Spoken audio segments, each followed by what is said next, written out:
اعوذ باللہ من الشیطان اللعین الرجیم بسم اللہ الرحمن الرحیم۔ حضرت امام رضا علیہ السلام سے نقل ہوا ہے کہ انسان جب شدائد میں مبتلا ہوتا ہے، جب سختیوں میں مبتلا ہوتا ہے، جب پریشانیوں میں مبتلا ہوتا ہے، تو ایک وظیفہ امام رضا علیہ السلام سے نقل ہوا ہے کہ انسان خود کو ان پریشانیوں سے، ان جو مشکلات ہیں، ان سے کیسے باہر نکالے۔ روایت حضرت امام رضا سے نقل ہوئی ہے اذا حزنک امر شدید فصل رکعتین۔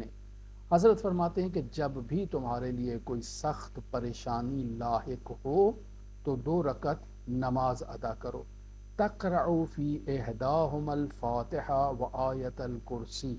پہلی رکعت میں سورہ الحمد کے بعد آیت الکرسی کی تلاوت کرو۔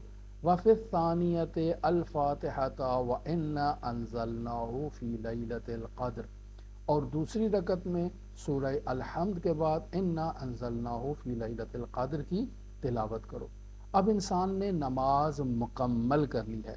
نماز کو مکمل کرنے کے بعد انسان قرآن مجید کو اپنے ہاتھ پہ لے اور اس قرآن کو اپنے سر پر رکھے، عین اسی طرح سے جیسے انسان لیلۃ القدر کی رات قرآن مجید کو اپنے سر پر رکھتا ہے اور اللہ کی بارگاہ میں دعا کرتا ہے، پکارتا ہے 10 مرتبہ، بے یا اللہ، بے یا اللہ، بے یا اللہ، پھر اس کے بعد بے محمد، بے محمد، بے محمد 10 مرتبہ، اور پھر 10 مرتبہ بے علی، بے علی، بے علی، پھر 10 مرتبہ بے فاطمہ، بے فاطمہ، بے فاطمہ، پھر 10 مرتبہ بالحسن، بالحسن، بالحسن، پھر 10 مرتبہ بالحسین، بالحسین، بالحسین، اور آخر تک، پھر آخر میں وبالحجت، بالحجت، بالحجت۔ یہ انسان وہی عمل جو لیلۃ القدر انسان انجام دیتا ہے، اس نماز کے بعد انسان قرآن مجید کو اپنے سر پر رکھے اور اسی طرح سے اس توسل کو مکمل کرے،